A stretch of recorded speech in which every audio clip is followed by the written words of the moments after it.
Terima kasih kepada Tuan Yang Dipertua kerana memberi peluang saya menyertai berbahasan ke atas titah ucapan Sedi Bertukar Berkinta Yang Dipertuan Agong pada sesi parlimen ini. Saya ada beberapa isu ingin disentuh sini. Pertamanya, isu persatuan dan perkuaman di negara kita. Sememangnya negara kita adalah dibina dan ditubuh di atas prinsip keharmonian dan persatuan antara kaum dan bangsa. Slogan Satu Malaysia yang dibangkit oleh Perdana Menteri memang haruslah dipegang dan dihormati oleh semua menteri dalam kabinet. Tak ada siapa-siapa boleh memunaskan persatuan antara kaum yang kita menamakan selama ini. Namun begitu, semua rakyat Malaysia, khususnya rakyat Sabah berasa amat sedih dan geram apabila mendengar Menteri Pertanian dan Tani Asas kita yang menyerahkan harga barang yang melampau tinggi kepada peniaga Cina serta menghasut orang Melayu, memboikot barangan orang Cina dan memainkan politik perkuaman. Itu bukan sahaja picak belakang hubungan dan persatuan kaum, mana kenyataan ini telah membuktikan slogan Satu Malaysia hanya kata kosong. Tuan Yang Dipertua, jika Kerajaan Barisan Nasional ini memang ikhlas dan serius untuk mentadbir negara ini di atas prinsip Satu Malaysia dan mengikut konteks berbilang kaum seperti diujar dalam perlembagaan dan mementingkan persatuan perkuaman, Perdana Menteri seharusnya memberi arahan yang tegas supaya menteri itu harus dipecat dari kabinet dan meminta maaf kepada semua rakyat Malaysia. Tuan Yang Dipertua, ini ia bukan sahaja dikritik oleh pihak pembangkang, ia juga secara umum dikritik oleh pemimpin dari Barisan Nasional juga, termasuk UMNO, seperti Timbalan Presiden Parti Persatu Sabah, Perangkat Menteri Tenaga Teknologi Hijau dan Air, Timbalan Pengerusi LTP Sabah, Speaker Sabah merangkap Timbalan Pengerusi UMNO Sabah, dan juga termasuk Tun Dr. Mahathir.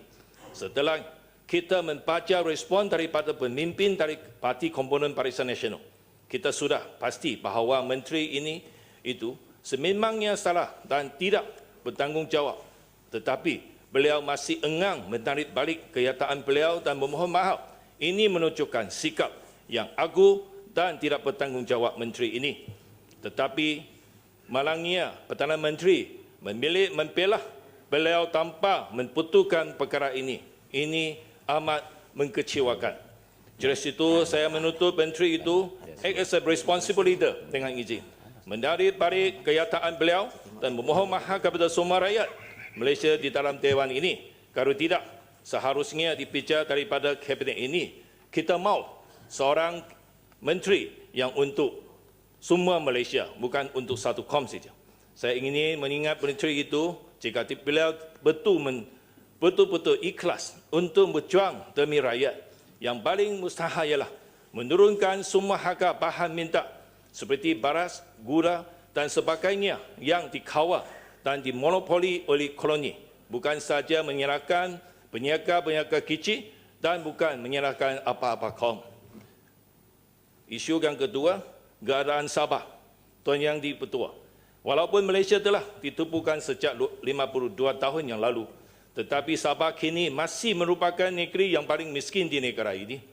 Saya berasa amat duka cita kerana Sabah bukan sahaja miskin, infrastruktur di Sabah adalah amat di belakangan. Walaupun Sabah mempunyai sumber asli yang begitu kaya dan tiap-tiap tahun telah menyumbang banyak sumber kepada kerajaan persekutuan, tetapi rakyat Sabah masih ditinggal di dalam kesusahan dan penderitaan. Saya ingin mengikatkan Dewan Yang Mulia ini bahawa tanpa Sabah tidak ada Malaysia. Sabah merupakan rakan kongsi di dalam Malaysia. Ia sama tarak dengan Sarawak dan Malaya dalam perjanjian pertubuhan Malaysia. Sabah diberi jaminan oleh kerajaan persekutuan untuk mendapat pembangunan yang seimbang dengan Malaya. Tetapi jelasnya janji itu tidak didapati, dan kita lihat baru-baru ini masih ada seorang Sabah di Pitas guna gerabau menarik satu troli kayu angkat pesakit sebagai ambulans menghantar pesakit ke hospital di Pekan. Mereka bukan saja tidak ada jalan yang baik, tidak ada panggalan air dan elektrik. Sudah 50 tahun berlalu. Kenapa masih ada masalah begini? Katanya Malaysia akan menjadi seorang maju menjelang tahun 2020.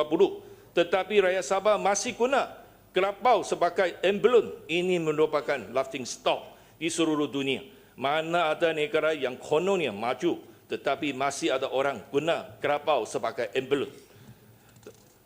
Walaupun kita sudah bersuara panjang ini berkali-kali, tetapi kerajaan persekutuan masih tidak mengambil perhatian terhadap kesukaran dan penderitaan orang Sabah. Ini adalah kerana berbahagian sumber yang tidak adil dan tidak sementara antara timur dan barat Malaysia.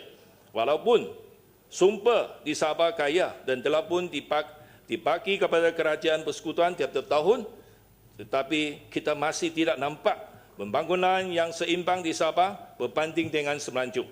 Tuan Yang Di-Pertua, berbahagian yang tidak seimbang itu adalah masalah sistem pentadbiran negara ini.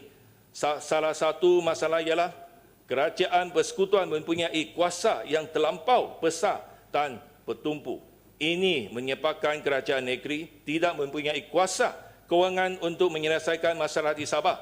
Ini telah disebut oleh pemimpin UMNO Sabah merangkap Speaker Sabah bahawa walaupun peruntukan ada disedia untuk pembangunan Sabah tiap-tiap tahun, tetapi kerajaan negeri Bukit Matajam bangun ya, Mat. Sokong. Cepatlah. Terima kasih Sandakan. Saya rasa begitu semangat sekali Sandakan memperjuangkan nasib orang Sabah, dan baru-baru ini saya berkesempatan pergi ke Tawau, pergi ke Kepulauan di Sempurna, dan saya nampak negeri Sabah sememangnya sebuah negeri yang kaya bukan saja dengan sumber asli, tetapi kalau kita tengok kepulauan-kepulauan di Sempurna itu, this is a gold mine of tourism, multi-billion dollar tourism industry dengan izin. Tetapi masalahnya, tahukah yang berhormat Sandakan, negeri Sabah mempunyai purata gaji yang paling rendah sekali di seluruh Malaysia. Ini bermakna gaji orang Sabah adalah gaji yang paling rendah kalau dibandingkan dengan tempat-tempat lain. Iaitu gaji Sabah sebulan, puratanya adalah hanya RM1,400 sahaja. Banding dengan Putrajaya, RM3,100. Jadi apa pendapat Sandakan? Adakah ini berpunca daripada kepincangan yang kebalakan pun tadi hari itu cakap kepincangan dalam pentadbiran Barisan Nasional? 100% correct lah yang ini. Kita pendapatan yang rendah, yang ini seluruh negara, tetapi barang yang kita yang paling mahal. Jadi kita sebut kerajaan negeri tidak mempunyai kuasa untuk memutuskan bila, bagaimana dan apa rancangan yang akan dijalankan. Saya harap agar sistem ini boleh dibaikkan dan dipinta supaya lebih menghormati semangat persekutuan, Perjanjian Malaysia dan juga otonomi Sabah dan Sarawak. Kerana Sabah dan Sarawak bukan negeri, mereka ialah wilayah yang sepatutnya mempunyai kuasa otonomi yang lebih tinggi dan juga decentralisation haruslah diberi kepada dua-dua wilayah. Jadi Tuan Yang Di-Pertua, apabila harga minyak antara bangsa naik, kerajaan kata nak menaikkan tarif elektrik. Pada tahun 2014, tarif elektrik SCSP di Sabah dinaik 16.9%, manakala tarif elektrik TNB di Semenanjung dinaik hanya 14.89%. Apabila harga minyak antarabangsa menurun baru-baru ini, kerajaan hanya mengumumkan penurunan sedikit 3.5% di Sabah, manakala penurunan di Semenanjung adalah 5.8%. Ini apa macam?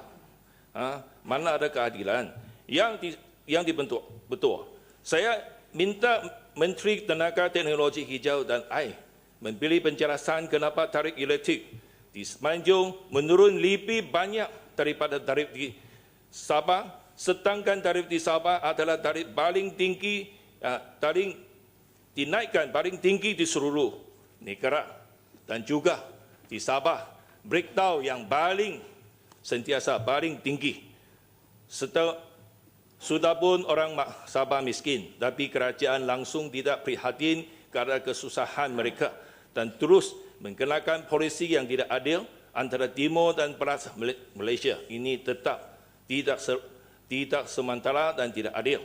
Baru-baru ini ada satu bukti menunjukkan ketidaksamarataan antara Timur dan Barat Malaysia. Rumah capital contribution yang dikenakan oleh SSB ke atas bermaju di Sabah adalah jauh lebih tinggi daripada Semenanjung. Sebagai contoh, satu unit rumah dikena capital contribution sebanyak RM3,300, manakala di Semenanjung hanya RM250. Perbezaan setinggi 13 kali ganda. Mengapa ini boleh berlaku? Ini jelas satu polisi yang mengeksploitasikan Sabah. Saya minta menteri yang berasal dari Sabah boleh memberi penjelasan. Tuan Yang di-Pertua, saya difahamkan bahawa semua alasan adalah berkenaan SCSP mengalami kerugian. Tetapi janganlah kita lupa bahawa SCSP merupakan anak syarikat di bawah TNB yang mempunyai 80% saham dan TNB telah mencatatkan keuntungan yang besar hanya dalam tahun 2014. Ia telah mencatat keuntungan sebanyak RM6.1 bilion. Oleh itu, ia seharusnya mempunyai tanggungjawab ke atas SCSB untuk membantu SCSB dalam semua aspek. Di samping itu, kita pun dapat tahu SCSB telah mencatat keuntungan sebanyak 16 million pada tahun yang lepas. Jadi ini mencapai sangat tidak munasabah kalau SCSB nak mengenakan cat yang begitu tinggi atas pemaju dan pembeli rumah. Saya ingin tegaskan di sini, DAP, TNB ini bukan satu syarikat berparti yang seperti sendiri pahat biasa. Ia merupakan syarikat yang bersifat natural monopoli dan mempegangkan satu keperluan yang paling asas kepada semua rakyat. Ia mempunyai tanggungjawab masyarakat atau social responsibility. Justru saya minta menteri mengambil isu ini dengan serius dan mengetarikan isu elektrik Sabah dengan adil. Janganlah terus membuli orang Sabah. Tolonglah kasih Sabah yang keadilan dan kesetaraan. Tuan Yang di-Pertua, polisi kapotas adalah satu salah faktor yang penting menyebabkan harga barangan dan harga bahan mentah di Sabah lebih tinggi. Saya yakin bahawa menteri-menteri dari Kabinet harusnya menteri berangkutan sedia maklum mengenai masalah ini. Saya ingin bertanya menteri, bila polisi tersebut akan dimasukkan atau dipindah? Ini sudah selama 30 tahun. Ini telah dijanji akan dikaji semula oleh Timbalan Perdana Menteri dengan ditubuhkan satu jawatan kuasa dalam Kabinet untuk mengkaji sama ada polisi tersebut dipindah atau dimasukkan pada tahun 2012. Ia juga dijanji oleh Menteri Berangkutan bahawa isu ini akan dikaji semula. Saya ingin tahu bila janji tersebut ditunai. Memandangkan kini harga barangan di Sabah adalah tertinggi berbanding Semenanjung dan GST akan dikenakan pun akan dibayar lebih tinggi dari Sabah. Ini tidak adil. Selain itu, saya juga ingin bertanya menteri berkenaan perbezaan yang double standard terhadap muatan lori dan cukai jalan raya di Sabah dan Semenanjung. Tuan Yang di-Pertua, rakyat Sabah tidak dilayang adil berbanding dengan rakyat di Semenanjung. Sebagai contohnya, muatan lori maksimum di Sabah hanya 38 tan. Jauh berbeza jika berbanding dengan muatan lori di Semenanjung Malaysia yang sebanyak 53 tan. Tetapi cukai jalan raya road tax itu untuk lori di Sabah lebih tinggi dari Semenanjung. Ini adalah amat tidak adil. Kenapa berusaha lori di Sabah harus mentanggung cukai jalan raya yang lebih tinggi dengan muatan yang lebih rendah? Ini satu perkara yang kita semua tidak boleh ambil lah. Jadi, isu yang tiga yang laporan RCI. Tuan Yang di-Pertua. Laporan RCI yang telah dikeluarkan adalah amat mengecewakan. Walaupun kita sudah menanti-nantikan selama beberapa tahun, tetapi ia merupakan nutshell dan langsung tidak nampak apa-apa kesimpulan menyatakan apakah faktor menyebabkan pendatang asing tanpa izin mendapat IC di Sabah. Diumumkan RCI sejak tahun sejak tahun 2012 sehingga mengeluarkan laporan ini. Ia telah menggunakan masa yang panjang selama 2 tahun dan proceeding RCI itu telah menggunakan masa hampir 1 tahun untuk mendapat semua maklumat dan testimoni daripada sebanyak 211 witness.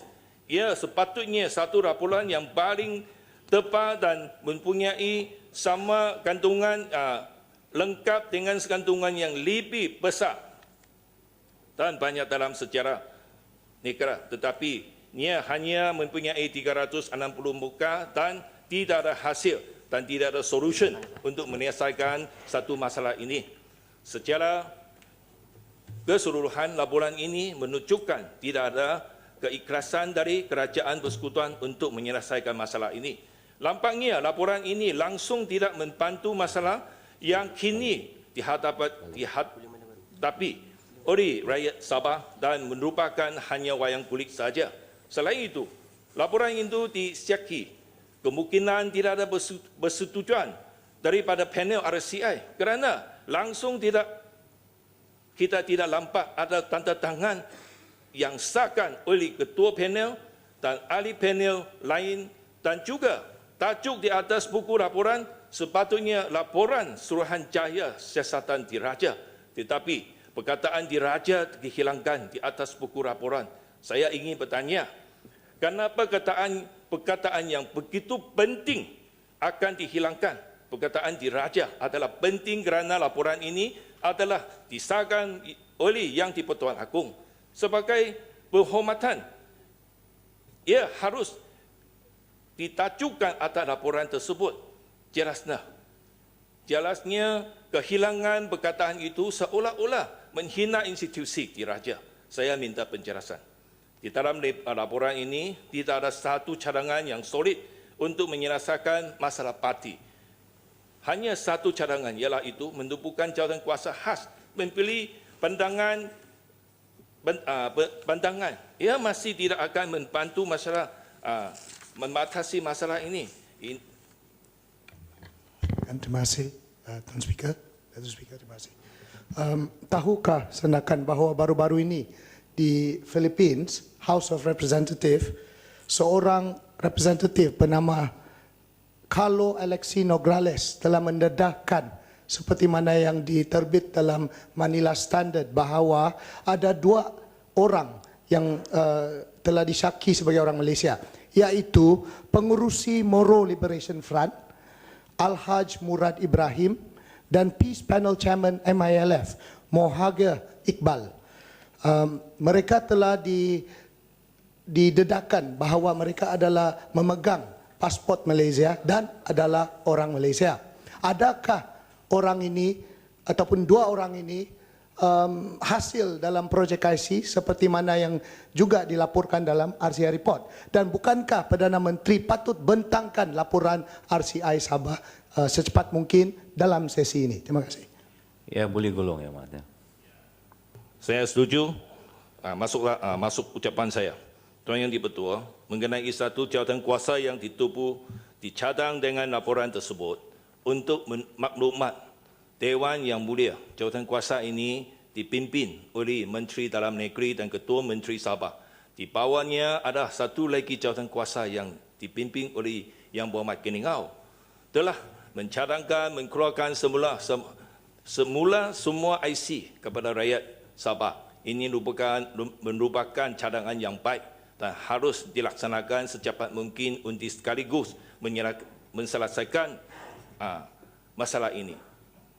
Dengan mengeluarkan semula IC Malaysia di Sabah, semua pendatang asing tanpa izin atau parti yang telah mendapat IC kini secara haram akan ditarik balik IC mereka, dan jika mereka berniat bekerja di Sabah, mereka boleh memohon permit melalui undang-undang yang peraturan yang sedia ada, ini tentu akan lebih efisien untuk membantu kita mengkawal pentadang asing di negeri kita. Jika levy yang dikenakan di atas pekerja asing akan membantu kerajaan meningkatkan pendapatan negara kita. Tuan Yang di-Pertua, sebelum saya mengakhiri, saya ingin meluahkan perasaan kecewa kerana Ketua Perbankan Datuk Seri Anwar Ibrahim dipenjarakan selama 5 tahun. Saya berasa sedih kerana sekali lagi terbukti Malaysia tidak mempunyai sistem kehakiman yang adil dan neutral. Jelasnya, Datuk Seri Anwar Ibrahim merupakan mangsa politik di bawah kejaminan Kerajaan Barisan Nasional UMNO ini. Bukan saja pihak pembangkang telah mengkritik keputusan tersebut, tetapi yang ini dikritik seluruhnya internationally. Negara seperti masyarakat seperti US, UK, Canada, Australia, New Zealand, Switzerland, International Parliamentary Union, sebanyak 122 parti politik antarabangsa telah menggabung dan menghentam keputusan itu. Tambahan pula, kini United Nations pun telah mengeluarkan kenyataan untuk memberi perhatian ke atas kes tersebut. Ini telah memalukan semua rakyat Malaysia dan menjadikan Malaysia sebagai laughing stock di dunia dan demokrasi. Kita dianggap lebih teruk daripada Myanmar dan banyak negara di Afrika. Ini memang membuangkan muka kita di seluruh dunia. Tuan Yang di-Pertua, walaupun kita menghadapi banyak kesusahan dan cabaran di hadapan, tapi saya tetap yakin cabaran itu akan memperkuatkan kita dan rakyat akan terus bersama kami memberi sokongan yang terus kukuh kepada kita, meneruskan perjuangan kita sampai keadilan, kesejahteraan dan demokrasi akan menimpa di negara yang kita sayangi ini. Sekian, terima kasih.